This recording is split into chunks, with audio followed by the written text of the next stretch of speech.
Baik, Bapak Ibu semua, eh, kita mulai ya. Assalamualaikum warahmatullahi wabarakatuh. Waalaikumsalam warahmatullahi. Selamat pagi, salam sejahtera untuk kita semua, salam dan bahagia. Baik Bapak Ibu yang berbahagia, nanti absensi kita di akhir saja sambil menunggu teman-teman yang lain bergabung. Pertama sekali puji syukur kehadiran Allah Subhanahu wa taala, Tuhan yang Maha Esa, kita bisa melaksanakan perkuliahan menggunakan Google Meet, di mana kita berada di tempat kita masing-masing. Dengan pertolongan teknologi kita bisa bertemu di ruangan Zoom ini. Salam dan salam terkirimkan kepada arwah junjungan kita Nabi besar Mustafa Muhammad sallallahu alaihi wasallam. Baik Bapak Ibu semua, sebelumnya kita sudah mendiskusikan soal bagaimana melakukan keseimbangan antara sumber daya yang ada dengan kapasitas produksi, artinya menyeimbangkan permintaan dengan kapasitas yang tersedia. Karena memang bicara soal jasa ini adalah bicara soal pelayanan, bicara soal bagaimana kita bisa memenuhi harapan dan keinginan dari pengguna jasa kita atau konsumen kita. Maka pada pagi hari ini kita akan bicara tentang merancang lingkungan jasa. Karena bagaimanapun kita tidak bisa terlepas dengan lingkungan tempat beradanya kantor kita. Jadi pagi ini kita selama 1,5 jam kita mendiskusikan tentang lingkungan jasa. Kalau sebelumnya kita menyeimbangkan soal kapasitas, jadi ada permintaan, bagaimana permintaan yang banyak itu diseimbangkan dengan ketersediaan kapasitas produksi. Sehingga banyak pilihan dan strategi yang kita lakukan. Jika kapasitas produksinya yang berlebih, permintaan sedikit, tentu ini terkesan mubazir, maka perlu dilakukan efisiensi. Sementara jika permintaan banyak, maka perlu dilakukan bagaimana rekayasa supaya kapasitas produksi kita itu bisa memenuhi pelayanan terkait dengan permintaan. Nah, ini juga tidak bisa terlepas dari lingkungan jasa. Ini bicara soal lingkungan. Kita lihat ini kata Winston Churchill di dalam buku yang saya kutip, ini dalam bukunya Kaswan, Pemasaran Jasa Abad 21, mungkin bisa mahasiswa memilikinya. Di awal pengantarnya di bab 8 di bukunya Kaswan itu, beliau mengutip pendapat dari Winston Churchill. Beliau mengatakan, kita membentuk bangunan kita dan setelah itu bangunan membentuk kita. Ini barangkali sebuah kata yang penuh makna, kata filosof. Ini kita yang membentuk, mendesain, merancang bangunan atau tempat pelayanan jasa itu, dan kemudian setelah terbentuk, setelah terbangun, secara tidak langsung bangunan itu yang membentuk kita, jadi membentuk karakter layanan, bagaimana kita bisa memberikan layanan terbaik. Ini bicara soal lingkungan jasa. Jadi dimulai dari filosofi lingkungan atau desain atau rancangan dari bangunan tempat di mana dilakukan pelayanan jasa. Tentu semulanya kita bentuk, kita bangun, kita rancang, kita desain, dan kemudian ketika bangunan itu sudah ada dan sudah terbentuk dan sudah berdiri, maka bangunan itu yang kemudian mengkonstruksi atau membentuk mungkin bagaimana model pelayanan kita, bagaimana ketenangan kita memberikan pelayanan, dan pada akhirnya berdampak kepada kepuasan dari pengguna jasa. Ini filosofi dari penggunaan membangun jasa. Kemudian kita lihat bahwa lingkungan jasa ternyata, ini menurut Kaswan, lingkungan jasa itu memainkan peran penting dalam membentuk pengalaman jasa. Nah, ternyata kita ketika bicara soal lingkungan jasa, berarti juga kita akan melihat bagaimana terjadi semacam pembentukan pengalaman jasa.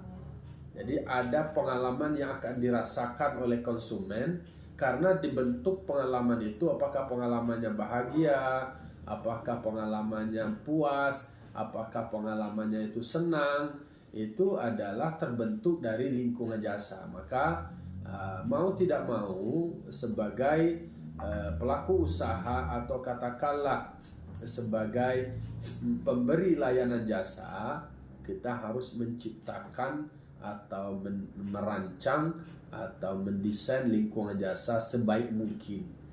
Dan kemudian juga lingkungan jasa itu berperan meningkatkan atau sebaliknya menurunkan kepuasan pelanggan. Jadi kalau lingkungan jasanya itu bagus, kemudian menyenangkan, tentu pada akhirnya akan meningkatkan kepuasan dari pelanggan. Nah, begitu sebaliknya, kalau seandainya lingkungan jasanya acak-acakan, kemudian tidak ditata secara baik, maka tentu akan mengakibatkan terjadinya kekecewaan dari konsumen. Kalau konsumen atau pelanggan kecewa, maka akan turunlah kepuasan mereka. Karena mau apapun, salah satu orientasi dari kita itu adalah memberikan kepuasan kepada pelanggan. Maka bicara soal pemasaran jasa ini memang ternyata juga ada korelasinya dengan manajemen operasi.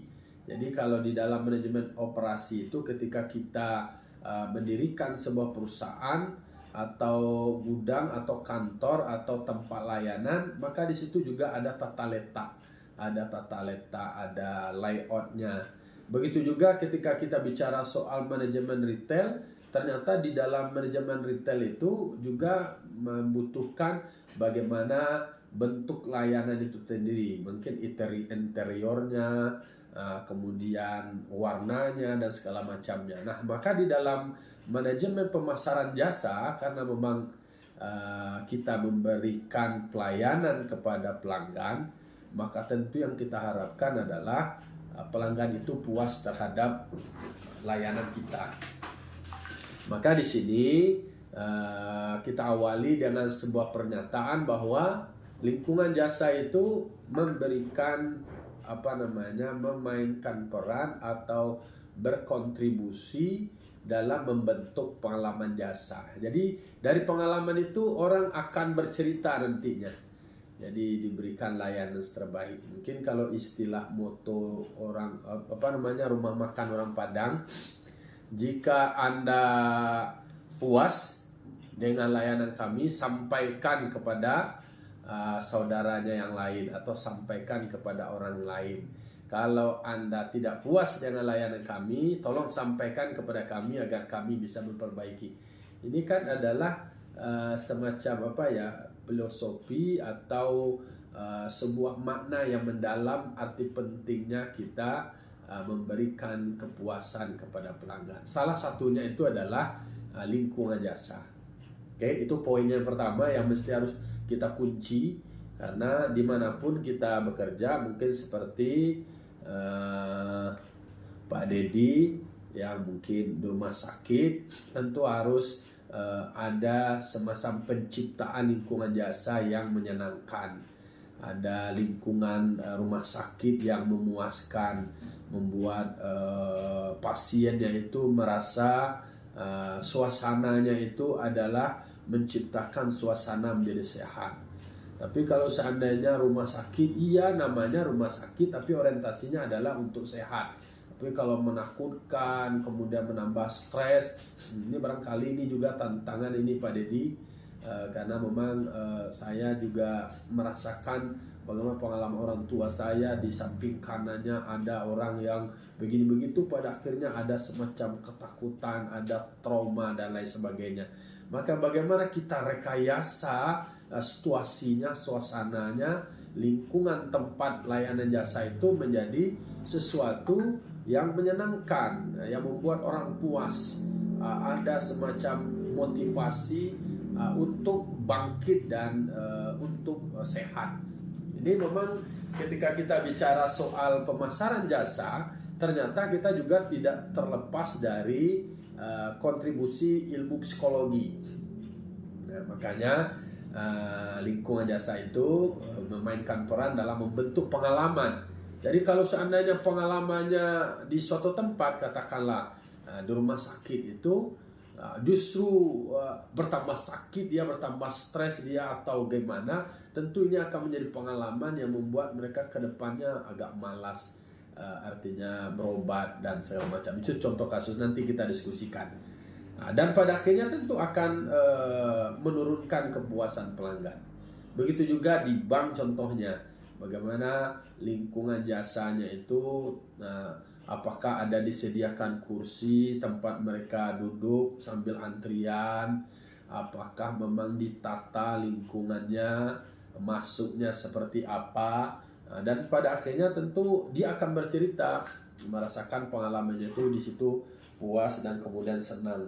Disinilah poin dari pentingnya lingkungan itu sendiri, karena memang outputnya, dampaknya juga adalah meningkat atau menurun kepuasan dari pelanggan. Jadi poinnya di situ. Kalau seandainya lingkungannya bagus, maka meningkatlah kepuasan pelanggan. Jika lingkungan jasanya tidak bagus, ya pada akhirnya adalah pelanggannya menjadi kecewa, kepuasannya menurun. Kemudian lingkungan jasa itu berkaitan dengan gaya dan tampilan lingkungan fisik dan unsur-unsur pengalaman lain yang ditemui pelanggan di tempat penyampaian jasa.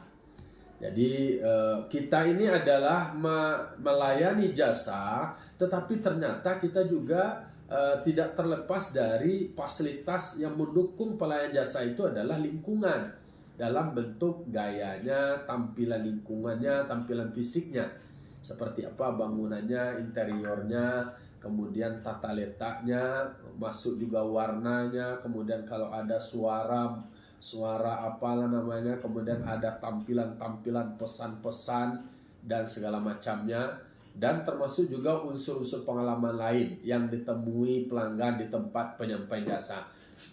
Maka biasanya penyedia jasa itu selalu membuat kotak saran sehingga bisa menggali atau membaca apa yang menjadi harapan dari pelanggan, apa mungkin masukannya, sarannya, sehingga pelayanan itu tetap menjadi lebih baik.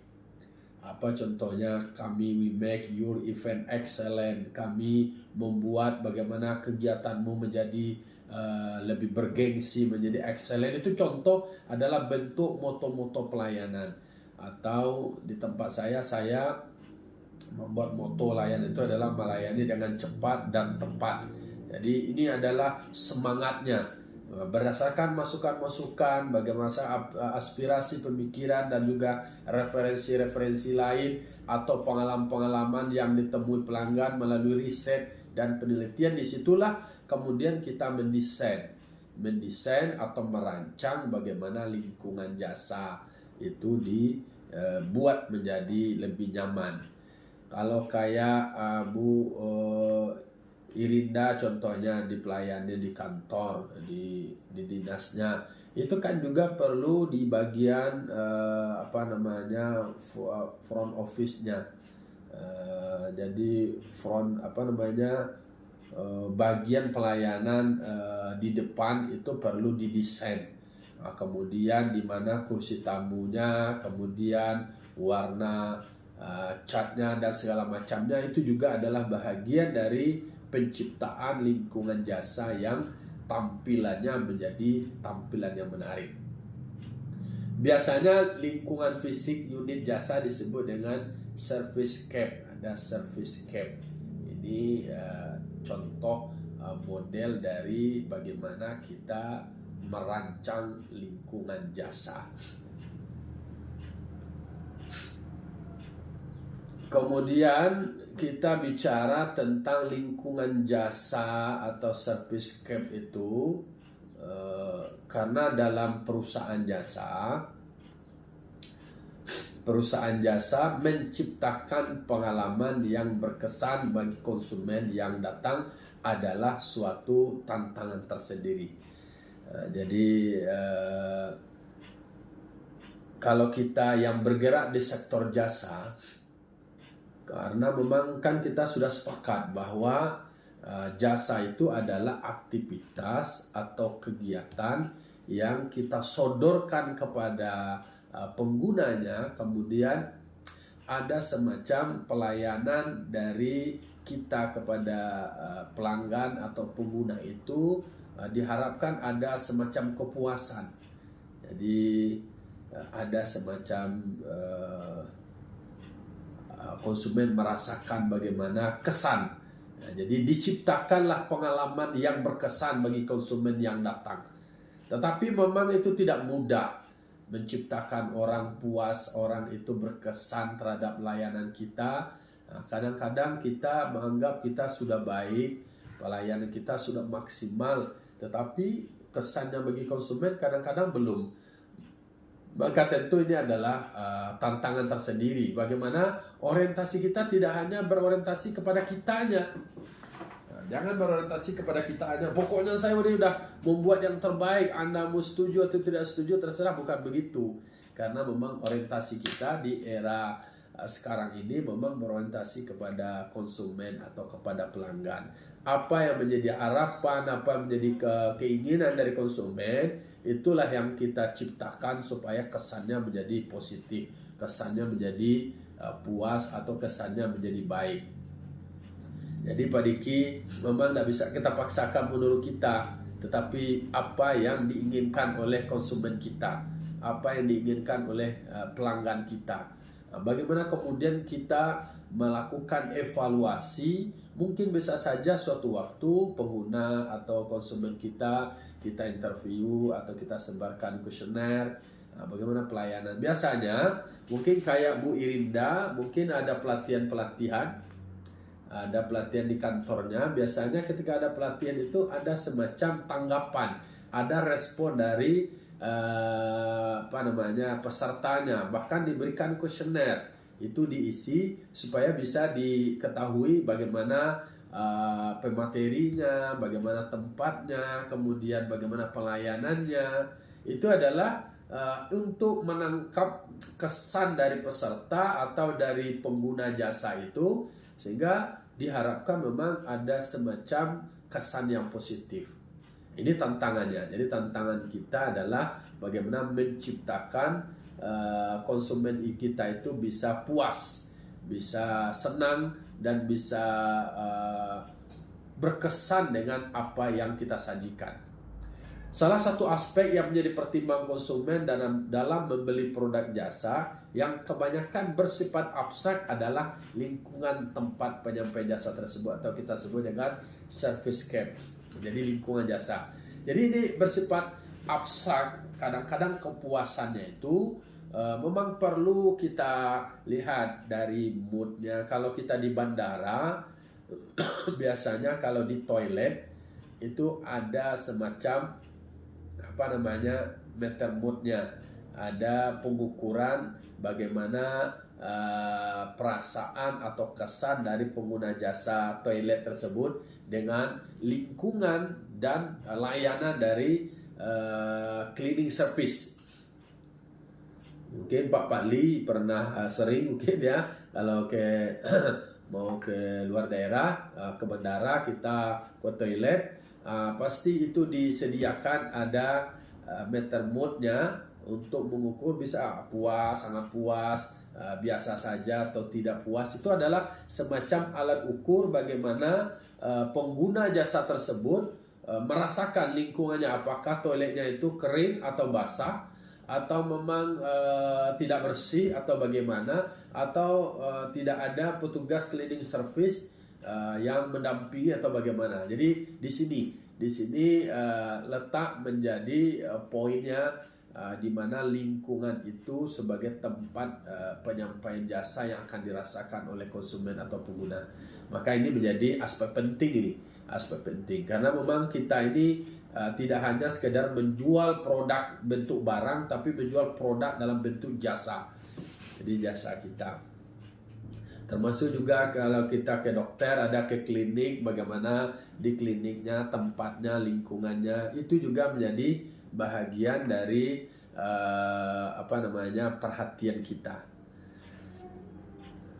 Kemudian berikutnya kita bicara tentang ini soal fisik, lingkungan fisik tadi. Karena kita bicara lingkungan fisik, berarti salah satu poinnya adalah physical evidence. Berarti bicara soal bukti fisik.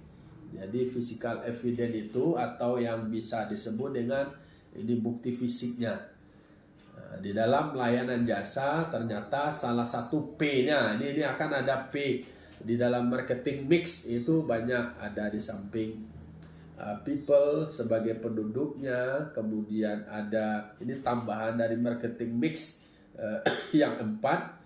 Kan ada produk, kemudian promosi, ada place, ada price, ada juga di dalam jasa itu berikutnya adalah physical evidence. Physical evidence ini bukti fisik. Jadi bukti fisik adalah lingkungan fisik perusahaan, tempat jasa diciptakan, dan tempat penyedia jasa, dan tempat konsumen berinteraksi. Ditambah unsur berwujud atau tangible yang digunakan untuk mengkomunikasikan atau mendukung peranan jasa tersebut. Jadi physical evidence, bukti fisiknya, karena memang di tempat katakanlah perusahaan atau tempat jasa tersebut, di situ kita menciptakan atau menyediakan jasa. Nah, kalau di tempat saya, di kantor saya itu memberikan pelayanan bagaimana kepada mustahik dan muzaki. Di situ mereka terlayani, kemudian di situ berinteraksi. Nah, terjadilah interaksi atau komunikasi. Nah, ketika kayak Bu Mega, ada Bu Mega ngadir ya. Mungkin kayak Bu Irinda, mungkin ada petani yang datang ke kantor yang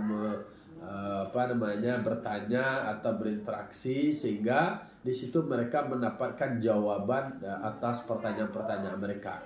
Jadi tempat lingkungan fisik atau physical evidence ini buktinya, karena ada bukti fisik, ada nampak nih. Nah, ini adalah disebut dengan unsur berwujud atau tangible. Kan ada di dalam indikator jasa itu, karena memang ada yang jasa yang tangible. Kan ada layanan jasa yang hibrid, ada yang jasa murni, ada yang jasa gabungan, ada yang jasanya lebih banyak, fisik pendukungnya sedikit, ada termasuk juga fisik pendukungnya banyak, jasanya sedikit. Tetapi di dalam merancang lingkungan fisik ini, bahwa salah satu poinnya itu adalah physical evidence, ada bukti fisiknya yang berwujud atau tangible. Karena di situ akan terjadi komunikasi, dan bukti fisik ini mendukung peranan jasa tersebut. Physical evidence adalah struktur fisik dari sebuah perusahaan yang merupakan komponen utama dalam membentuk kesan sebuah perusahaan. Jadi ada kesan sebuah perusahaan dari struktur fisik yang memiliki peranan penting untuk menarik minat konsumen untuk datang melakukan pembelian. Jadi ada dalam perusahaan itu berarti ada kantornya lah, menjadi komponen utama, karena di situ akan dibentuk kesannya ketika konsumen datang. Kesannya itu menjadi kesan yang positif, kesannya menjadi tenang, kemudian bahagia, kemudian dia puas terkait dengan physical evidence-nya, karena akan menarik minat konsumen untuk datang melakukan pembelian. Lalu berikutnya tipe physical evidence. Tipe physical evidence itu terdapat dua tipe. Jadi tipe dari bukti fisik. Pertama adalah bukti penting essential evidence. Bukti penting. Apa contoh dari bukti penting itu tadi? Yaitunya mempresentasikan keputusan kunci yang dibuat penyedia jasa tentang desain dan tata letak suatu bangunan dan lain-lain sebagainya. Jadi kalau yang kuliah di manajemen operasi itu kita juga ada poinnya tentang di samping memilih tempat yang strategis, tapi juga bagaimana membangun tata letak atau layout. Tata letak atau layout termasuk juga alur-alur pelayanan, bagaimana alur atau skema layanan. Maka di dalam kajian pemasaran jasa itu ada dua tipe physical evidence. Salah satunya adalah bukti penting atau essential evidence. Karena memang bukti penting ini menggambarkan keputusan kunci yang dibuat penyedia jasa tentang desain atau tata letak suatu bangunan. Jadi gimana alurnya ketika masuk, kemudian duduk, kemudian setelah duduk, kemudian baru disediakan juga tempat, mungkin ada ruang tunggu, kemudian sarana pendukungnya ada buku bacaan atau koran dan segala macamnya, ada TV yang ditonton, karena orang ini kan tidak mau waktunya kosong begitu saja, tidak mau dia bosan atau jenuh, tidak ada kegiatan, maka didesainlah sarana pendukung mengisi supaya orang tidak bosan. Maka ada buku, ada TV, kemudian ada juga sekarang di bandara itu sudah disediakan banyak hal itu. Ada tempat pijit, refleksi, kemudian ada juga tempat merokoknya. Nah, ini kan memang menjadi kebutuhan dari konsumennya. Kemudian ada juga tempat game, tempat ada mereka bermain, kemudian ada juga tempat bermain anak dan lain sebagainya. Lalu yang kedua ada namanya bukti tambahan atau peripheral evidence. Jadi di samping bukti penting ada juga bukti tambahan. Bukti tambahan ini adalah memiliki nilai independen yang kecil. Nilai independen kecil tetapi menambah keberwujudan pada nilai yang disediakan produk jasa seperti tiket kereta api. Kan itu adalah bukti tambahan, ada tiketnya, ada buktinya. Kemudian ada buku tabungan. Itu disebut dengan bukti tambahan. Di samping ada bukti esensialnya, ada stasiunnya, kemudian ada tempat layanan banknya dan sebagainya. Tetapi ada juga bukti tambahan atau peripheral evidence-nya. Walaupun mempunyai kontribusi yang kecil, tetapi memang menambah keberwujudan pada nilai disediakan produk jasa. Jelas wujudnya, nampak bukti kalau dia akan bisa dia foto juga, tanda bukti dia udah beli tiketnya. Kemudian ada bukti buku tabungan.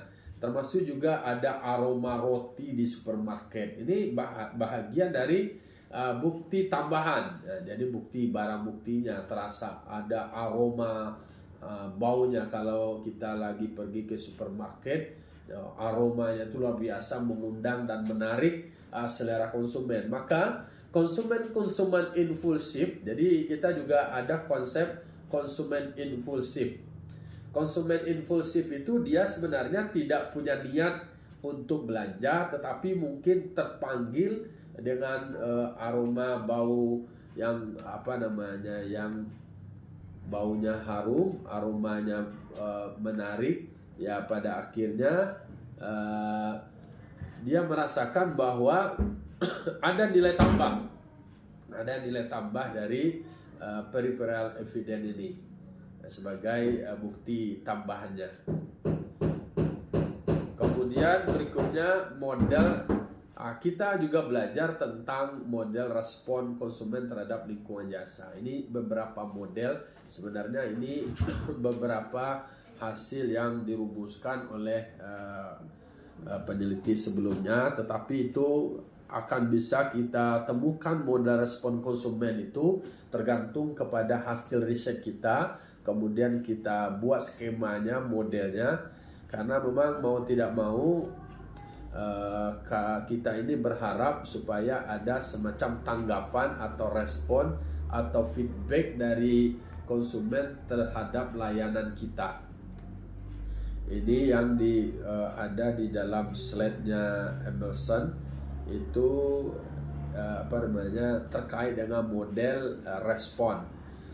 Lingkungan gerai jasa, tempat di mana tersedianya layanan jasa itu mempengaruhi konsumen melalui perasaannya. Jadi ilmunya juga tidak bisa kita lepaskan dari ilmu psikologi. Jadi ilmu psikologi tentang ilmu yang berkenaan dengan sesuatu yang bersifat subjektif dari konsumen.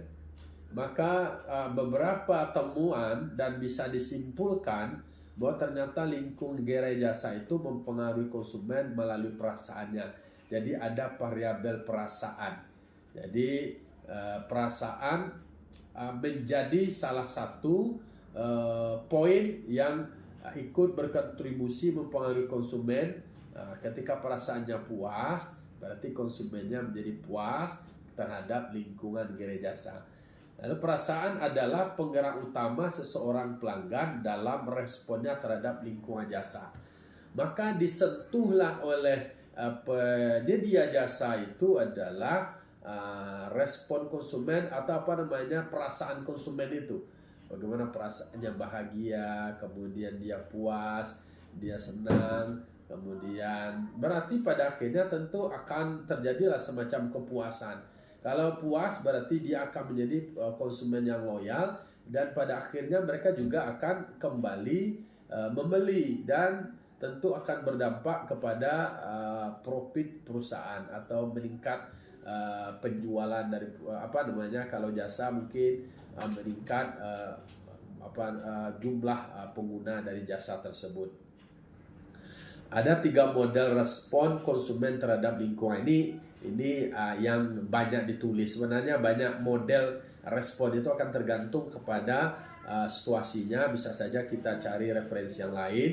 Ada 3 model respon konsumen. Kita sebut aja 3 dulu.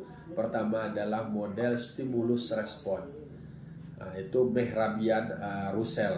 Sebenarnya teori tentang stimulus respon artinya adalah bagaimana orang penyedia jasa itu memberikan stimulus, kemudian sejauh mana konsumen merespon stimulus tersebut. Maka bisa kita jelaskan bahwa perasaan menjadi bagian penting dalam merespon berbagai stimulus lingkungan yang disajikan. Jadi lingkungan yang terbentuk itu tadi itu adalah sebagai stimulus. Masuk, kemudian dilayani, disapa, kemudian ditanyakan kebutuhan mereka, itu tata letak, kemudian duduk, kemudian disajikan suasana yang senang, kemudian segar. Itu adalah bahagian dari stimulus lingkungan. Jadi lingkungan yang memfasilitasi konsumen itu adalah bahagian dari stimulus. Nah, stimulus tersebutlah yang kemudian supaya menyentuh perasaan dari konsumen, perasaannya, karena perasaan ini menjadi bagian penting dalam respon dari konsumen tersebut. Dengan kata lain, lingkungan mempengaruhi tingkat afek pelanggan atau emosi dan perasaan yang pada akhirnya akan mendorong perilaku mereka. Jadi kita juga akan bisa melihat urutan-urutannya dari soal afeknya, emosinya, perasaan, baru membentuk sikap, kemudian membentuk perilaku. Jadi nanti jika mau melakukan penelitian, itu juga kita harus lihat variabel-variabelnya ini biasanya adalah variabel dari kajian-kajian psikologi, tetapi variabel ini digunakan oleh ilmu marketing, ilmu pemasaran, termasuk juga adalah pemasaran jasa. Karena kita bicara soal bagaimana afek dari pelanggan itu, tingkat afeksinya itu dipengaruhi oleh lingkungan. Jadi lingkungan sebagai sebuah variabel independen itu mempengaruhi tingkat afek pelanggan atau emosi atau perasaan pelanggan. Nah, ketika emosinya sudah tersentuh, perasaannya sudah didapat, ya pada akhirnya tentu terjadilah dorongan perilaku. Jadi kalau istilahnya Pak Paddi ini, kalau seandainya penampilan kita, performance katakanlah dari lingkungan yang kita ciptakan diri kita, itu mau tidak mau akan mempengaruhi, kalau perempuan berarti ya emosi dan perasaannya lah, dan pada akhirnya akan ada ketertarikan, mendorong ketertarikan, kemudian terbentuk sikap, dan pada akhirnya terbentuklah tindakan atau perilaku. Jadi bicara behavior atau bicara soal action, bicara soal tindakan, memang bermula dari perasaan. Begitu. Jadi ini lingkungan ini yang kita desain dulu, yang kita rancang dulu, bagaimana lingkungan itu lingkungan yang baik, lingkungan yang kondusif, lingkungan yang menyenangkan, yang kemudian berkesan, dan pada akhirnya akan berdampak kepada perilaku konsumen. Ya, perilaku konsumen urutan berikutnya yang kita harapkan, kalau istilahnya dia sudah jatuh cinta, dia setelah suka, ya mau tidak mau berarti ada keputusan untuk membelinya. Nah, jadi dari ada ketertarikan, kemudian berubah menjadi ada kemauan dan keinginan, dan kemudian berwujud pada perilaku mereka pada keputusan untuk menggunakan jasa tersebut. Jadi ini model stimulus respon dari Mehrabian Russell. Ini model stimulus respon Mehrabian Russell ini, kita lihat pertama adalah rangsangan lingkungan dan proses kognitif. Jadi lingkungan itu memberikan stimulus. Jadi rangsangannya adalah stimulus. Terbentuklah dari rancangan ini lancang lingkungan yang dibuat, dan terjadilah proses kognitif. Itu adalah bahagian dari stimulus yang merangsang, yang dilihat pada dimensi yang dipengaruhi. Dari rangsang tersebut tentu ada yang dipengaruhi, dan kemudian kepuasan dan rangsangan. Lalu apa dampaknya? Dampak akhirnya adalah terjadilah perilaku respon. Ada respon dari konsumen, ada tindak lanjut, ada tanggapan. Jadi kalau yang pertama stimulus itu adalah rangsangan, stimuli yang kita ciptakan lingkungan itu. Jadi sebenarnya lingkungan itu ada soal warna, ada soal musik, ada soal fasilitas yang disediakan. Itu memang membentuk rangsangan atau menjadi stimulus proses kognitif. Ada semacam kepuasan yang kita tawarkan, lalu kemudian akan ada respon atau tanggapan dari konsumen. Apa tanggapannya? Mereka mungkin akan semakin mendekat. Atau sebaliknya kalau seandainya rangsangan yang kita buat itu tidak nyaman, ya berarti terjadilah penghindaran, terjadilah penolakan. Maka di sini model stimulus respon Mehrabian Russell. Kalau seandainya lingkungan rumah sakit atau lingkungan perkantoran, lingkungan tempat penyedia jasa itu membuat suasananya nyaman, itulah yang menjadi stimulus, itulah yang merangsang supaya pada akhirnya ada respon, ada tanggapan, dari konsumen dalam bentuk perilaku, dalam bentuk tindakan. Ini yang disebut dengan model stimulus respon. Kemudian berikutnya adalah model afek dari Russell. Jadi model afek saja. Tadi adalah model stimulus dan respon. Ini soal afek, model afek. Berfokus pada bagaimana memahami dengan lebih baik perasaan konsumen dan implikasinya terhadap perilaku mereka. Jadi afek tadi adalah bicara soal perasaan. Jadi kalaulah perasaannya yang kena, kalau perasaannya yang sudah dapat, ya udah pada akhirnya tentu akan berdampak kepada perilaku mereka, perilaku atau tindakan mereka. Ini kita berbicara di ranah psikologi. Nah, ini dalam teori-teori psikologi bahwa kita harus masuk di dalam perasaan mereka. Hadirnya jasa kita, layanan kita itu di dalam perasaan konsumen, yang pada akhirnya konsumen merasakan bahagia, merasakan puas. Sekarang ini model kayak rumah makan. Ternyata rumah makan itu tidak hanya menjual tidak sebatas menjual makanan saja, tetapi yang dijual sekarang ini juga ada jasa, ada suasananya, ada fasilitas fisiknya, termasuk juga tempat-tempat tempat ngopi itu. Kayak di tepi pantai itu dia buat tempat ngopi. Ternyata yang dijual tidak hanya tempat itu, tidak hanya produknya, tapi juga tempat dan juga suasana. Ada pemandangan, ada angin spoi-spoi.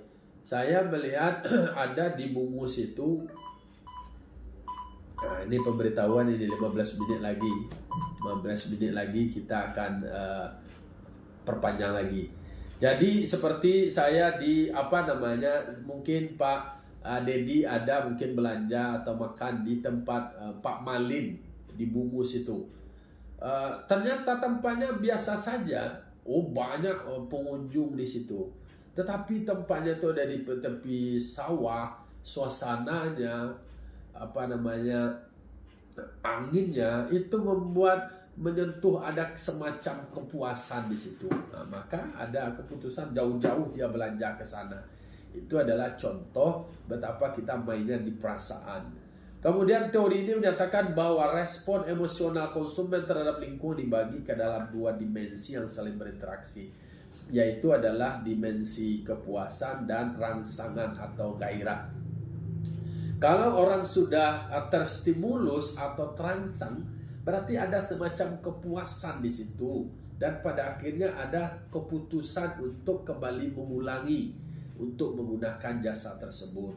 Tetapi jika yang terjadi adalah ketidakpuasan atau kekecewaan, maka itu akan berdampak kepada citra dari penyedia jasa tersebut.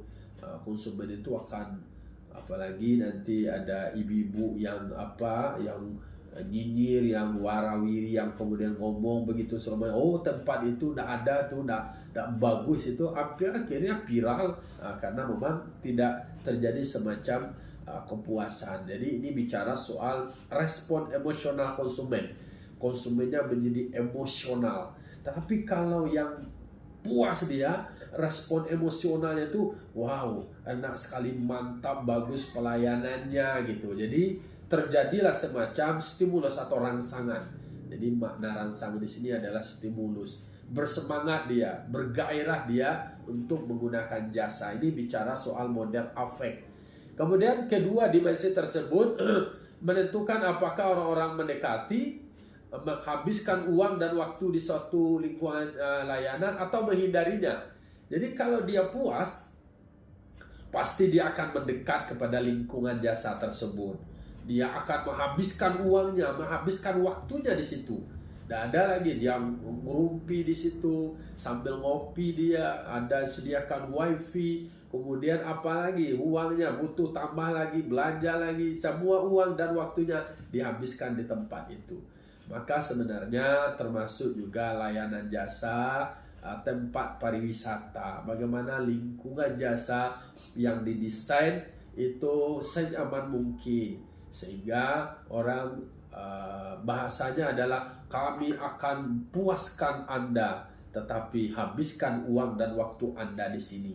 Karena dia puas, dia senang, dia bahagia, perasaannya sudah disentuh, kemudian respon emosionalnya sudah didapat, tidak ada lagi uang bisa dicari, waktu nanti kita atur lagi. Jadi dia habiskan waktu dan uangnya di situ. Nah, ini yang harus diciptakan, ini yang harus dibuat. Jadi memang banyak PR-PR dari pengguna jasa, bagaimana membuat konsumen itu menjadi puas, konsumen itu menjadi bahagia dan senang. Ini contoh model gambar dari gambar affect, model affect Russell tadi. Apa itu? Nah, ini ada 4 unsur. Ada yang menarik, ada yang rileks, ada membosankan, ada yang menyusahkan. Ini bisa kita lihat dari 4 hal. Pertama adalah merangsang atau membangkitkan, kemudian menyenangkan, kemudian membuat mengantuk, dan tidak menyenangkan. Mari kita lihat 4 unsur. Satunya adalah antara merangsang, membangkitkan, dan menyenangkan. Pada akhirnya kalau bisa merangsang kemudian menyenangkan, akibatnya apa? Menarik. Jadi 2 hal ketika dibuat sesuatu yang membangkitkan atau merangsang, kemudian membuat orang senang, berarti itu konsumennya tertarik, kemudian dia memutuskan untuk senang atau bahagia menggunakan jasa dari yang sudah disediakan. Berarti menarik poinnya, hasilnya menarik. Kemudian ada yang menyenangkan, antara menyenangkan dan membuat mengantuk ketika itu rileks. Membuat, kalau rileks ya berarti ya ngantuk dia jadinya, membuat ngantuk. Tapi dia menyenangkan karena angin sepoi-sepoi kayak cerita tadi, dia belanja makan di tempat yang menyenangkan, tetapi di situ rileks, membuat dia juga ngantuk. Kemudian ada yang membuat ngantuk kemudian tidak menyenangkan, pada akhirnya adalah berdampak kepada membosankan. Dan berikutnya adalah tidak menyenangkan tapi dia merangsang untuk membangkitkan, itu namanya menyusahkan.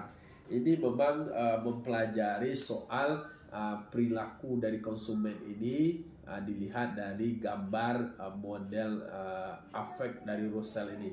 Berarti kita harus menciptakan semenarik mungkin yang membuat dia senang dan kemudian bergairah. Kemudian model berikutnya adalah model ketiga, model service cap. Nah, ini bicara soal model respon konsumen. Nah, ini bisa dilihat pada model service cap, yaitu disebut dengan lingkungan jasa.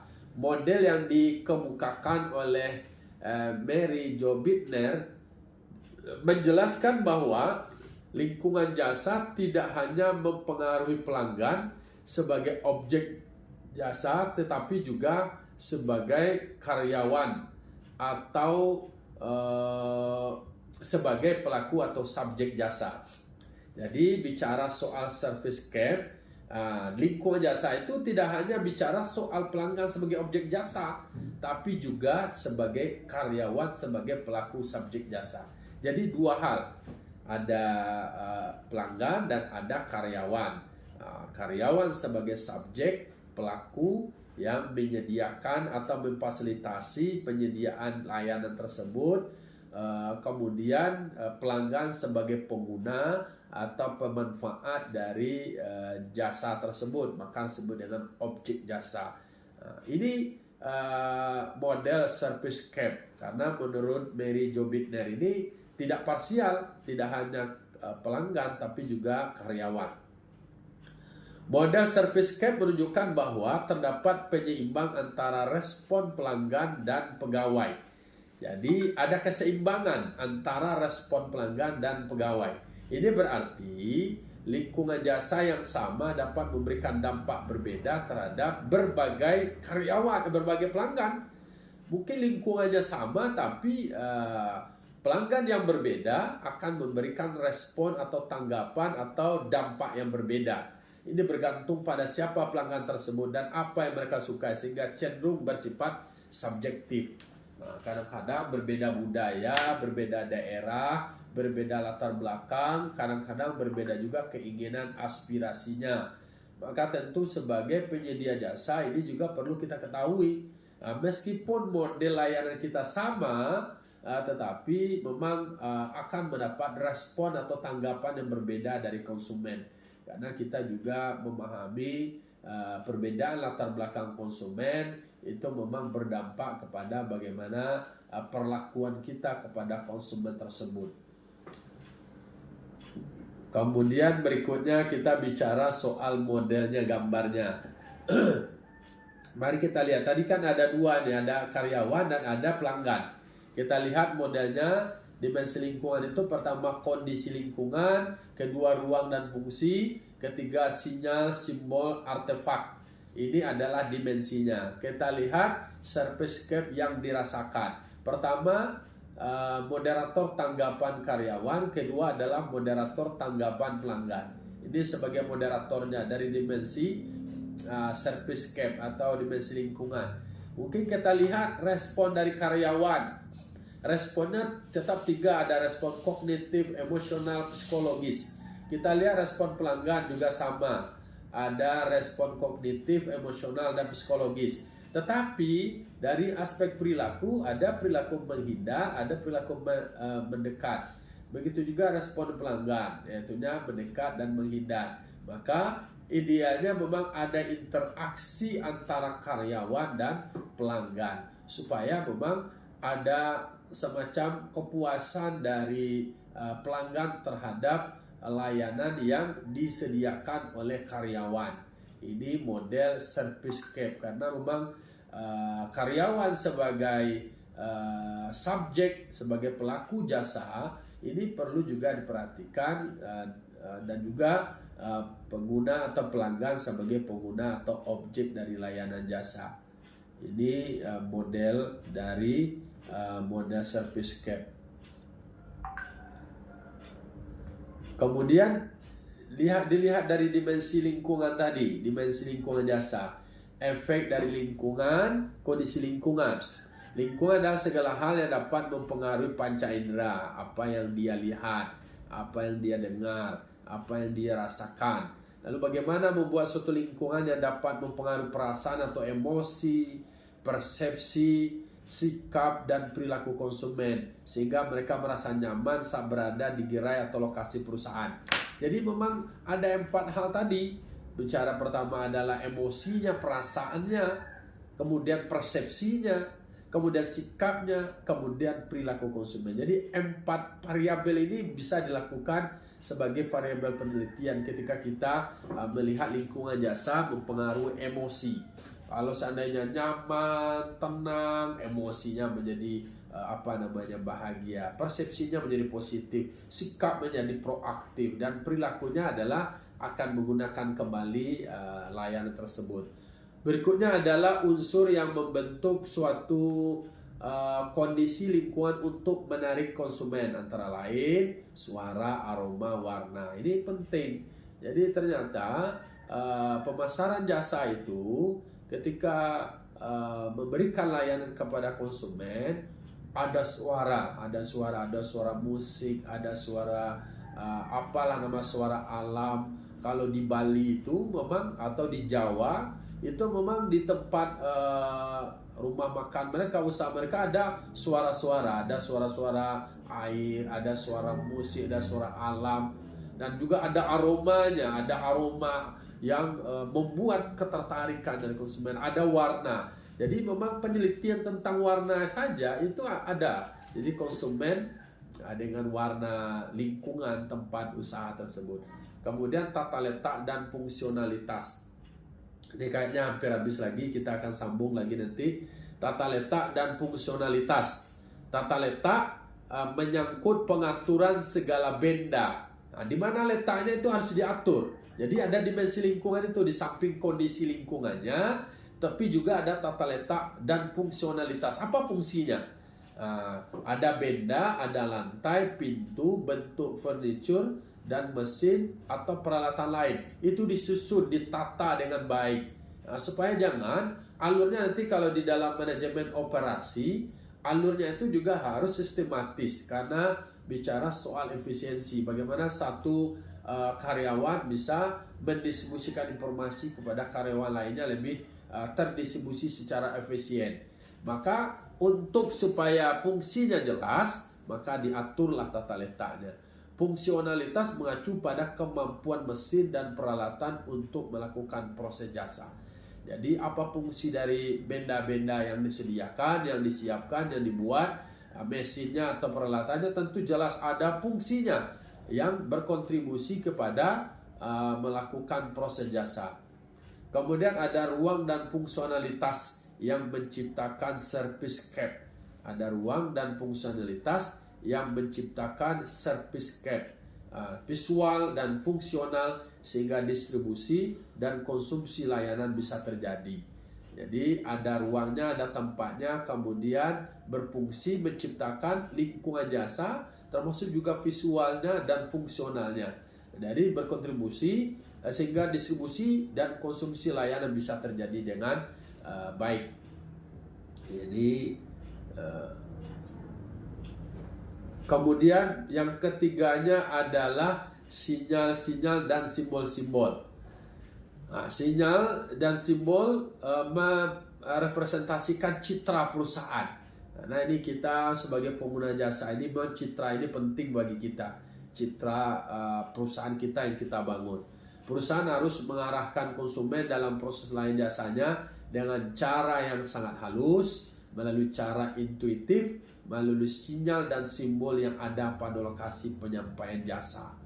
Kemudian konsumen ingin agar mereka mengetahui apa saja yang harus dilakukan saat berkunjung ke sebuah gerai jasa.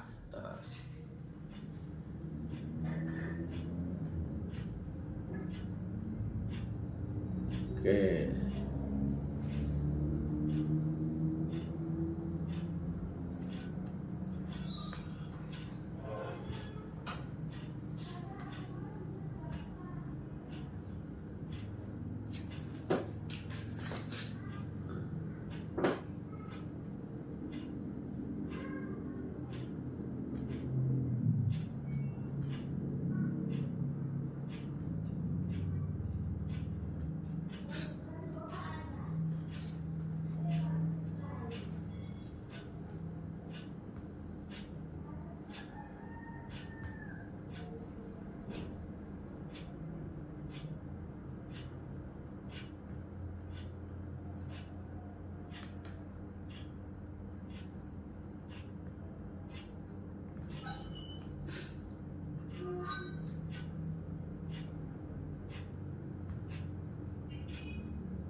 Ya, salam. Pak, bisa matiin sebentar, Pak? Hah? Jawab, abang tuh nyawa kalau masangan mulai itu ya. Tunggu setengah jam deh. Ay, bekerja tadi lah kerjaan apa sekarang Zoom dulu. Ya, Pak. Oke.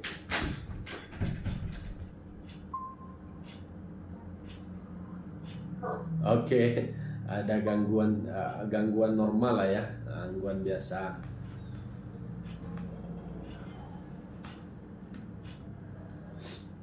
Baik, masih kedengaran Bapak Ibu? Masih Pak. Oke.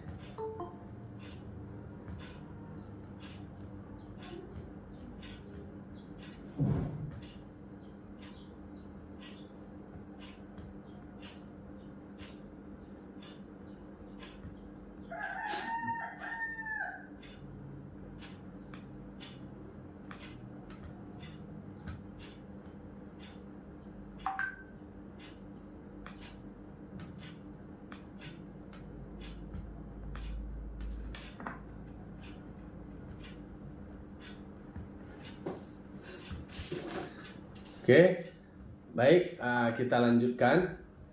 Berarti ada sinyal-sinyal dan simbol di mana memang konsumen ingin agar mereka mengetahui apa saja yang harus dilakukan saat berkunjung ke sebuah gerai jasa atau proses jasa, dan mereka ingin tidak terkesan membutuhkan bantuan dari pemberi jasa. Jadi sekarang ini kan ada kemerdekaan konsumen lah. Nah, jadi self service, ada pasar seperti swalayan di mana ya konsumen apa saja yang akan dilakukan saat berkunjung, dia yang punya keputusan, dia mau memeriksa apa, melihat apa. Ini adalah bentuk bagaimana kemudian simbol-simbol yang disediakan sehingga konsumen itu bisa melakukan sendiri terkait dengan penggunaan dari jasa yang disediakan. Ini berikutnya ada pemasaran eksperiensial, karena memang bicara soal pengalaman, bicara karena memang lingkungan jasa itu kan menciptakan pengalaman konsumen, maka tidak terlepas juga dengan pemasaran eksperiensial. Nah, ini bicara soal praktik bisnis jasa di berbagai pusat perbelanjaan seperti Jiko Donat dan Coffee.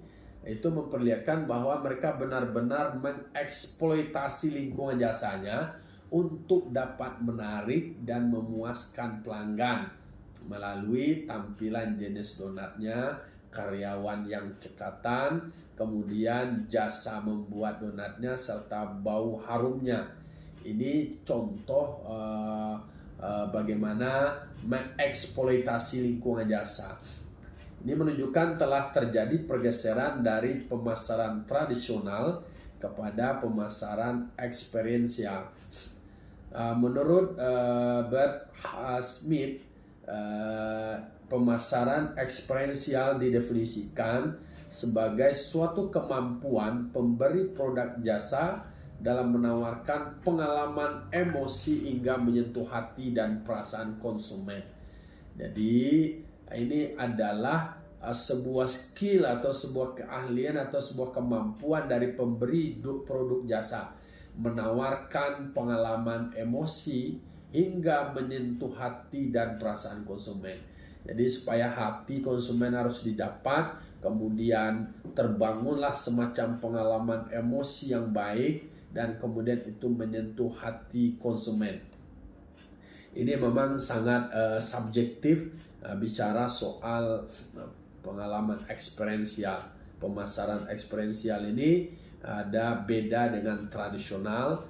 Tradisional itu lebih fokus pada fitur dan manfaat. Nah, ternyata eksperiensial itu fokus pada pengalaman pelanggan. Karena pemasaran eksperiensial ini bagaimana pengalaman dari konsumen itu, emosinya, kemudian perasaannya, hatinya di situ. Kalau tradisional ya udah ini fiturnya, kemudian ini manfaatnya, itu bedanya. Kemudian tradisional persaingan dianggap sebagai pertempuran produk, sementara eksperiensial pola konsumsi merupakan pengalaman yang holistik. Jadi bagaimana ini lebih banyak rekayasanya kepada konsumen, kalau tradisional itu lebih kepada produk. Jadi itu bedanya, jadi paradigmanya beda. Karena memang menciptakan sebuah pengalaman yang holistik pada pola konsumsi dari konsumen. Jadi kalau tradisional sebenarnya buat produk sebanyak-banyaknya dengan diferensiasi, itu paradigma tradisional. Jadi pertempurannya adalah pertempuran produk. Lalu kemudian konsumen sebagai pembuat keputusan rasional. Jadi dalam pandang tradisional ini pasti konsumennya rasional, dia akan hitung-hitungan. Sementara pemasaran eksperiensial justru sebaliknya, dia mengatakan bahwa di samping sebagai sosok rasional juga adalah emosional. Maka memang perlu disentuh emosional dari konsumen.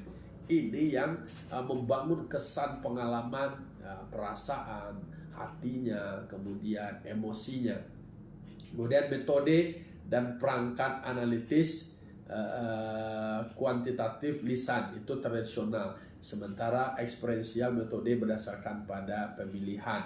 Ini beda yang tradisional dengan eksperiensial. Aspek pemasaran eksperiensial ada dua aspek, seperti strategic experiential module atau disebut dengan SEMS sebagai penyokong bagi pemasaran eksperiensial. Kemudian experiential provider atau expros yang menjadi alat taktis dalam pemasaran eksperiensial. Melalui kedua hal tersebut, sebuah pengalaman pelanggan yang tidak terlupakan dapat diciptakan. Jadi bagaimana menciptakan kesan menjadi pengalaman yang tak terlupakan. Ini dikonstruksi, direkayasa, dibentuk, diciptakan. Kemudian langkah-langkahnya merangsang indera, sense. Jadi apa langkah-langkahnya? Pertama adalah dirangsang inderanya. Ini kita lebih kepada sense. Kemudian memunculkan perasaan konsumen, feel. Kemudian konsumen berpikir positif dan kreatif, think. Kemudian konsumen berekspresi, act. Kemudian konsumen meneruskan, mengulang pengalamannya, relate marketing. Jadi ada aspek indera yang dirangsang, sense, kemudian ada perasaan konsumen, feel, kemudian konsumen berpikir, think, kemudian konsumen berekspresi, act, kemudian konsumen mengulangi, relate. Nah, ini adalah tahapan atau langkah-langkah dari marketing pemasaran eksperiensial. Mungkin kita lihat uraian dari strategic experiential module atau disebut dengan SEMS. Pertama, sense. Ada sense marketing berkaitan dengan bagaimana upaya menciptakan pengalaman kepada konsumen melalui sentuhan terhadap indera manusia. Sentuhan tersebut dapat dicapai melalui indera penglihatan, pendengaran, peraba, pengecap, dan penciuman. Jadi kita menciptakan pengalaman kepada konsumen itu berangkat dari apa yang dia lihat, apa yang dia dengar, apa yang dia raba, apa yang dia rasa. Ini bicara soal eksperiensial, jadi strategik eksperiensial. Karena memang dari apa pengalaman yang dia lihat, apa yang dia rasa, tentu itu akan menjadi semacam sebuah penilaian. Ada strategi objektif dari sense marketing. Sense sebagai pembeda melalui pembedaan desain produk, komunikasi, dan lokasi penjualan. Kemudian sense sebagai pemberi motivasi. Jadi pemasaran yang menyentuh indera untuk memotivasi konsumen mencoba sebuah produk jasa. Jadi pemberi motivasi. Kemudian jadi sebagai pembentuk nilai atau beri nilai yang unik kepada konsumen. Ini adalah strategi objektif dari namanya adalah penciptaan pengalaman konsumen melalui sentuhan indera manusia. Jadi ada sebagai pembeda, ini beda produknya dari yang dilihat, dikomunikasikan, ini beda desainnya, kemudian ada motivasi, disentuh, dicoba supaya jasanya itu digunakan. Kemudian ada pembentuk nilai, ada nilai yang diberikan oleh konsumen pada jasa tersebut. Itu yang sense. Kemudian feel, setelah sentuhan indera, kemudian masuk kepada soal perasaan. Feel marketing mengimplementasi dalam mengikuti konsumen untuk senang terhadap perusahaan dan mereknya melalui pengalaman penyedia jasa. Jadi senang terhadap perusahaan dan merek. Nah, jadi bicara soal merek dan juga perusahaan, ada citra merek dan citra perusahaan dikesankan supaya konsumen itu senang. Feel marketing tidak hanya menawarkan manfaat dari sebuah jasa, namun juga perasaan apa yang timbul dalam benak konsumen ketika mengkonsumsi jasa tersebut. Ketika setelah dia datang ke kantor, datang ke rumah sakit, mendapatkan layanan, lalu kemudian feel apa yang dia rasakan, apakah dia senang atau sebaliknya kecewa. Maka strategic experiential modus adalah bagaimana kemudian supaya terbangun kesan yang senang terhadap cita, mungkin rumah sakit atau perusahaan atau layanan. Perasaan itulah yang pada akhirnya menjadi pengalaman tidak terlupakan oleh konsumen. Jadi bicara lingkungan jasa itu juga bicara soal experiential. Jadi pengalaman ketika saya berobat di situ atau ketika saya menggunakan jasa perusahaan tertentu, kesannya adalah kesan yang memuaskan dan membuat bahagia. Kemudian ada think, artinya think marketing campaign adalah model pemasaran yang mendorong pelanggan untuk berpikir kreatif atas perusahaan dan merek-mereknya. Langkah untuk menciptakan think marketing campaign yang baik, pertama adalah penciptaan kejutan, essence of surprise, kesan emosional yang mendalam dan terus membekas di benak konsumen. Ini cara penciptaannya. Diberikan pertama adalah surprise. Kemudian ada banyak sekali lusi dan intrik. A dose of intrigue memunculkan rasa keingintahuan pelanggan sehingga menjadi teka-teki dan pertanyaan, kekaguman dan tantangan. Jadi di samping ada surprise, kemudian ada berbagai macam trik supaya ada konsumen ingin tahu lagi, apalagi teka-teki pertanyaan ini, ingin mencoba dan terus kagum. Kemudian ada pukulan provokasi, smack of provocation. Jadi ada namanya pukulan provokasi, ini langkahnya penciptaan kejutan, ada lusi dan intrik, ini konsepnya ada pukulan provokasi. Menimbulkan perhatian luar biasa sehingga merangsang diskusi dan juga kontroversi. Jadi ini membuat orang bertanya terus, muncullah diskusi. Ini bicara soal lanjutan setelah sense, kemudian berikutnya setelah feel adalah think.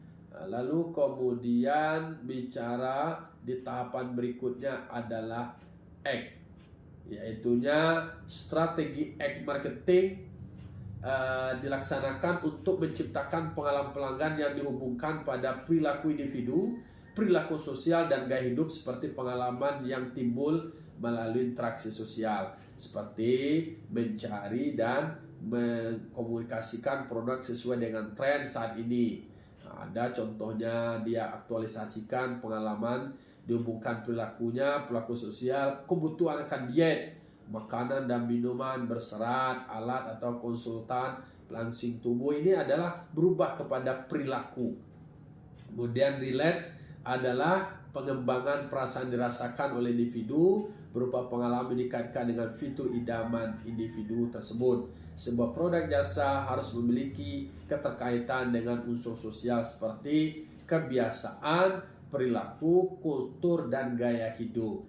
Jadi memang bicara soal kajian kita tentang merancang lingkungan jasa, itu juga kita belajar tentang ilmu psikologi dan juga ilmu sosiologi, ada ilmu sosialnya.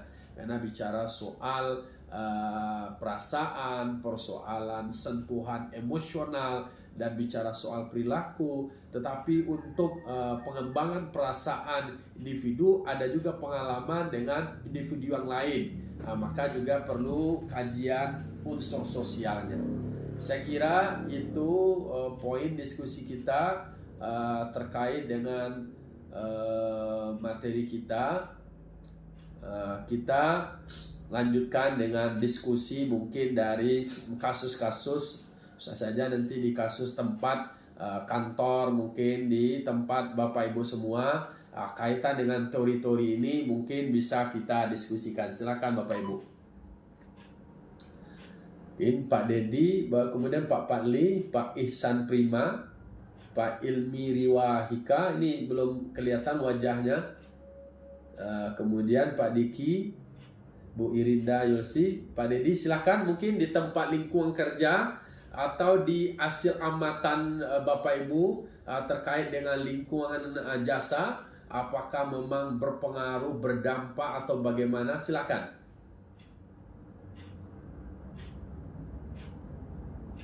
Silahkan. Mungkin yang sentuhan jasa sekarang mungkin kita contoh Pak Padli lah, Pak Dedi, mungkin rumah sakit ini memang ini contoh aja nih, karena memang penciptaan lingkungan jasa ada kesan dari pasien yang berkunjung, mungkin bagaimana tata letaknya, mungkin ada di dindingnya pesan-pesan, kemudian warnanya, kemudian penempatan tempat tidur, tata ruang kamar, kemudian alur-alur masuk. Mungkin bisa. Kalau Pak Diki Yasman mungkin ada pengalaman juga di tempat pengguna jasa seperti apa? Apakah pernah punya pengalaman? Karena kita bicara juga soal strategic experiential modul dan pemasaran experiential, karena bicara soal pengalaman. Karena memang bicara soal lingkungan jasa ini kan penciptaan pengalaman, supaya pengalaman, kesan yang terbangun ketika menggunakan jasa itu ada kesan yang puas, senang, bahagia, dan pada akhirnya berdampak pada perilaku untuk memutuskan untuk kembali mengulang untuk menggunakan jasa yang ditawarkan. Silakan Bu Irinda Yulsi, silakan. Pak Dedi lah, boleh. Ada Oke, Pak. ya. Makasih, Pak.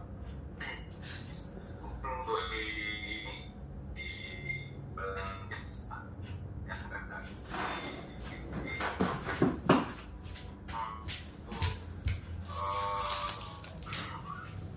misalnya konsumen yang datang yang melakukan yang bawa itu sekitar ini kita misalkan mungkin yang kita bisa lakukan untuk di pelayanan supaya bisa dimaksimal. Mungkin kita bisa salah satunya kita membuat satu teamwork. Itu dalam timnya itu ada yang pertama mungkin bahasa kita ada salah satu skill bahasa dan mungkin kita coba apa yang dimaksudkan apa yang bukan dokumen itu supaya bisa memahami tujuan ya konsumen atau pasien tersebut. Jadi tetap di sana mulai kita ada untuk bahasa, mulai bisa ada yang dapat.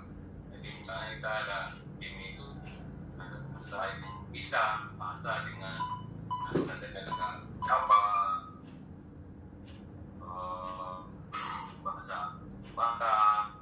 Jadi semua lapis ini bisa kita akan layani semaksimal mungkin.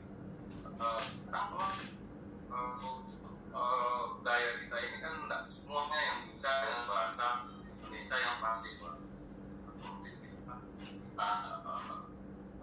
Bisa kita plan, tapi tujuan maksimal sampai apa yang maksimal supaya tanggal itu bos bisa rasa agak terbatas. Dan hanya ada tim tersebut yang bisa memahami dengan segi pasal kulturnya, bisa terlayani dengan maksimal. Saya kasih Pak. Oke, memang betul. Kalau kita pakai model yang ketiga, itu ada interaksi antara karyawan dengan pelanggan. Artinya mungkin karyawan di rumah sakit dengan pasien ini berdasarkan aspek budaya. Aspek budaya itu di dalamnya adalah masalah bahasa. Jadi pengalaman saya waktu di Mekah itu mendampingi ada jamaah yang sakit berobat, itu tentu harus ada juga pendamping atau petugas, katakanlah karyawan rumah sakitnya mengerti bahasa pasiennya, karena memang apa yang dia keluhkan, apa yang dirasakan tentu dia komunikasikan menurut bahasanya. Betul, kalau karyawan rumah sakit itu dipersiapkan juga keahliannya atau kemampuan mereka bahasa daerah atau bahasa tertentu yang tergantung kepada peta dari pasiennya, mana pasiennya yang banyak. Kalau Sumatera Barat berarti itu bahasa Sumatera Barat lah, lalu kemudian ada bahasa-bahasa daerah. Memang masalah bahasa ini juga adalah masalah yang akan menentukan perbedaan pelayanan. masalah bahasa, masalah budaya. Ini antara orang Pariaman saja dengan orang Payakumbuh ini beda bahasanya nih. Nah, kalau kolam menurut orang Payakumbuh itu adalah tobe. Nah, bagi orang Pariaman kolam itu ya kolam gitu ya. Tapi bagi orang Payakumbuh kolam itu adalah gelap gitu. Nah, hari kolam segelap itu contoh bahasa yang kecil saja gitu kan. Nah, kalau bahasa di kampung saya saja di Pariaman itu satu negari aja dan negari yang lain itu beda. Beban itu bahasa Tobohnya tuh baben. Nah, beda tuh baben, beban, baben. Nah, itu soal bahasa gitu kan. Nah, kalau baben ada orang menganggap baben itu adalah main musik, main band gitu kan. Nah, itu baben namanya. Padahal baben itu beban bagi mereka. Ini contoh-contoh betul Pak Dedi. Memang bahagian dari pelayanan jasa itu diciptakan lingkungan jasa. Lingkungan jasa itu termasuk salah satu variabelnya tadi pakai modul service cap. Model service cap berarti memang ada interaksi antara karyawan dengan pelanggan. Salah satu bentuk interaksi itu adalah melalui komunikasi. Komunikasi itu adalah masalah bahasa. Jadi jangan salah kaprah nanti penyakit itu juga bahasa-bahasa daerahnya harus dibedakan. Nanti penyebutan nama penyakit itu juga di kampung ini beda, ada yang tabu juga gitu. Betul Pak Dedi. Mungkin yang lain mungkin silahkan. Ini menarik sebenarnya bicara soal kesan ini. Kan kita bicara soal kesan. Ada nak kesan dari Almiriwa Hika yang kesannya tidak baik pada lain jasa, di mana, kapan, dan seperti apa? Atau Pak Ihsan Prima. Ini kan penting nih supaya diketahui kesan-kesan, karena bicara lingkungan kerja itu adalah bicara soal persepsi, bicara soal kesan, bicara soal pengalaman. Karena customer satisfaction, ini kepuasan pelanggan itu adalah orientasi utama bagi pengguna jasa. Mungkin kalau ada kesan yang lain silahkan, atau pengalaman, atau ada pertanyaan. Silahkan Pak Riki. Masalah kesan itu Pak, kalau biasanya kan di tempat kita ini, terutama Sumatera Barat, itu kan banyak pariwisatanya Pak, cuman dikelolanya nggak maksimal untuk pengelolaan.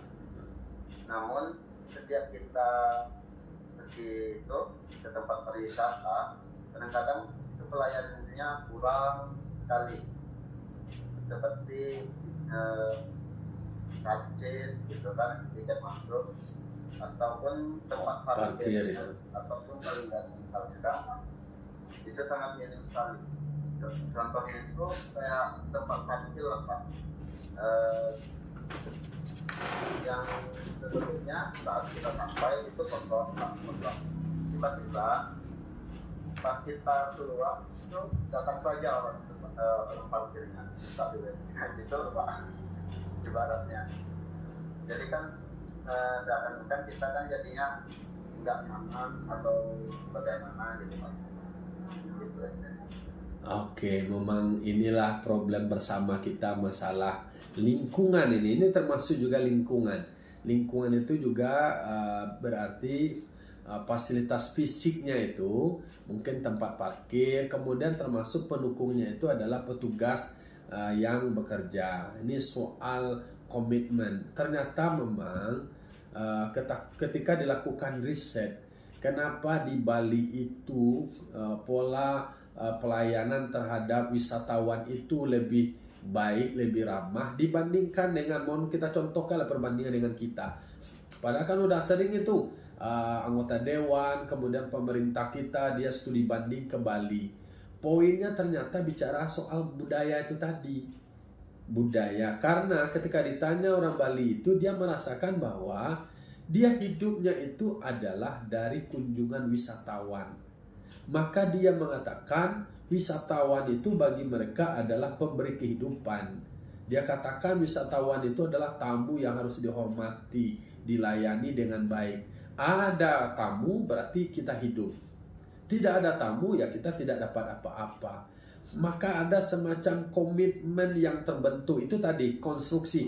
Jadi di awal kita tadi menceritakan, awal pertama itu adalah kita membentuk lingkungan, lalu kemudian lingkunganlah yang membentuk kita. Jadi dibentuk lingkungannya itu nilai-nilai, norma-norma, komitmen bersama, lalu kemudian itu yang membentuk budaya kerja mereka.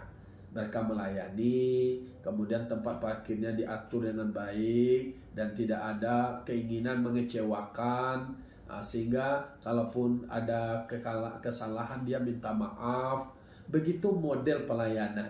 Beda kadang-kadang paradigmanya bagi oknum orang kita. Kau sekalian kau apalagi musiman, kau bilo lagi mumpung lagi orang sedang banyak kau yo kita bisu nonton turunnya kemari, berarti dia tidak memikirkan keberlanjutan. Padahal kita bicara kesan.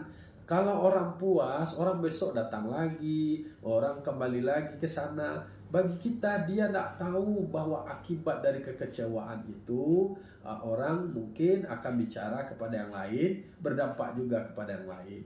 Maka memang PR kita soal masalah parkir. Pada saat parkir dia tidak ada, kita tidak dilayani. Udah mau keluar kita baru minta duit aja, dia itu kesan. Kan itu kesan di kias banget tadi itu. Adanya ketika kita mau keluar aja, ketika datang kita tidak diatur masuknya. Berarti memang budaya pelayan itu tidak ada. Budaya beda. Orang kita ini kesannya PKM mencari pitih. Di tempat lain PKM pergi bekerja, melayani. Ini paradigmanya yang dia orientasinya hanya duit. Padahal dari bekerja, dari melayani dapat duit. Bagi mereka penting pitih dulu. PKM mencari pitih. Bukan pergi melayani gitu. Ini memang mindsetnya, memang PR kita untuk berubah. Ini menurut saya, meskipun dibuat nanti perda atau regulasi mengatur itu, perlu pengawasan. Kalau satu lapis itu dibentuk sistemnya, itu akan bisa terbentuk. Itu tadi teori kita. Kita bentuk lingkungan yang membentuk kita. Artinya adalah dibentuk sistemnya. Apalagi masalah parkir, masalah harga, ini memang harus diatur sehingga terbentuk ada transparansi. Ini menurut saya PR bersama, sehingga ketika mindset paradigmanya adalah paradigma pemasaran tradisional. Kita sekarang ini paradigma pemasaran eksperiensial, bicara soal pengalaman. Bagaimana pengalaman yang dirasakan oleh orang, kesannya orang kok mimpaku aja kok argo nak stabil, ala parkir kini lah 5.000 lo, kemudian lah 10.000 lo, padahal parkir ada 2.000, ada 3.000. Ini soal konsistensi. Memang kebijakan, kalau kita secara makro, kebijakan, regulasi, sistem yang dibangun, sehingga iklim ekosistem budaya petugas yang memberikan layanan jasa pariwisata itu harus terbentuk secara baik. Saya kira itu Pak Diki Yasman, menurut saya membentuk budayanya ini sebagai bentuk lingkungan jasa. Oke, yang lain kalau ada pengalaman. Kalau tidak ada, jamnya sudah habis nih, udah lewat. Saya kira itu Bapak Ibu semua, terima kasih. Ini berapa? Ada yang tidak hadir ya? Siapa yang tidak hadir? Bu Mega nggak hadir ya? Oke, baik. Terima kasih Bapak Ibu semua. Poinnya adalah pengalaman dari konsumen yang terbangunnya kesan positif menguntungkan bagi penyedia jasa. Tetapi jika pengalaman yang dirasakan oleh konsumen adalah kekecewaan, kemarahan emosionalnya, itu berdampak kepada tidak kembali mereka gunakan jasa kita, dan dikhawatirkan dia akan sampaikan kepada temannya, berarti peluang kemudian calon konsumen barunya tidak akan datang. Ini yang mesti harus dipertimbangkan, sehingga perlu diciptakan lingkungan jasa yang baik. Demikian, mari kita akhiri dengan mengucapkan hamdalah rabbil alamin. Assalamualaikum warahmatullahi wabarakatuh. Waalaikumsalam. Oke, sama-sama kita keluar ya.